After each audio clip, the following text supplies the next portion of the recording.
I melt the fabric? Oh no! It's on both sides! You know the drill. New Arknights event, new crafting project. This time, I want to make Kichisei's jacket.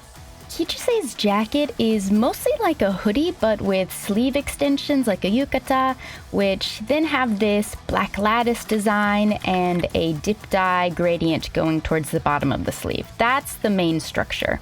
I definitely wanted to start with an existing jacket for this project, but I was worried about having to match fabrics for the sleeve extensions to the main body fabric. I was really hoping I could find a cheap jacket that was more like a long housecoat while still being a hoodie, and thankfully, it actually existed.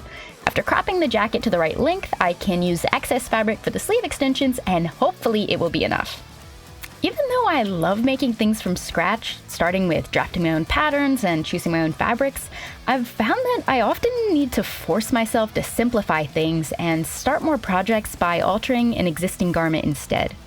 When making things from scratch, I find myself either getting stuck in feedback loops with endless mock-ups, or I'm too afraid of cutting into the fabric because I'm scared of messing up, or it didn't turn out quite right, which makes me want to start over from the beginning.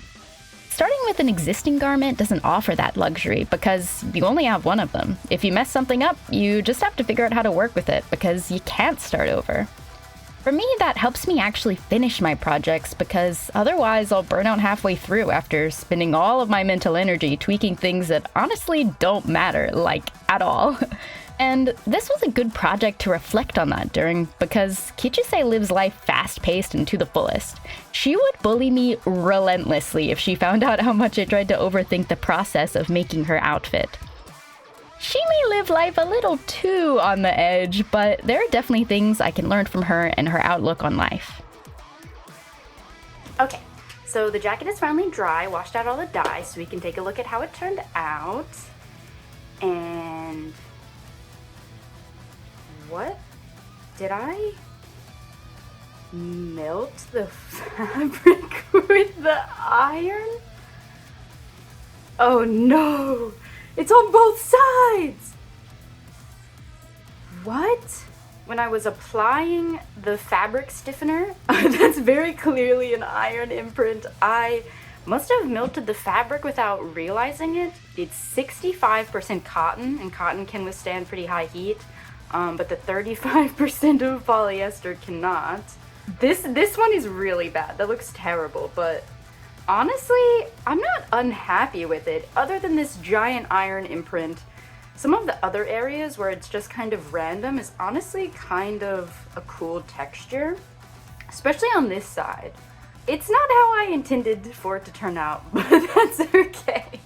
There's also a few embellishments like this chain and these charms over here, which is interesting because they're actually on the inside of the jacket, which means that she always intends to wear this open and probably also off the shoulder as well, which is how she wears it in both her Elite 1 and her Elite 2 art. The last detail is this little strappy thing around the opening of the sleeves. I'm wondering if it has a practical purpose for her, but I haven't really been able to figure it out. The horizontal part here would definitely serve as reinforcement for protecting this seam here because this seam is definitely going to be getting a lot of stress, but it also has this vertical part that just dangles. With all the final details on, we're done. All in all, this is honestly my favorite project experience that I've had lately. I'm really happy with how the jacket turned out, and it was pretty crazy how the process of making it turned into a reflection on Kichisei's characterization too. As always, thank you so much for watching, and I'll see you all next time. Bye!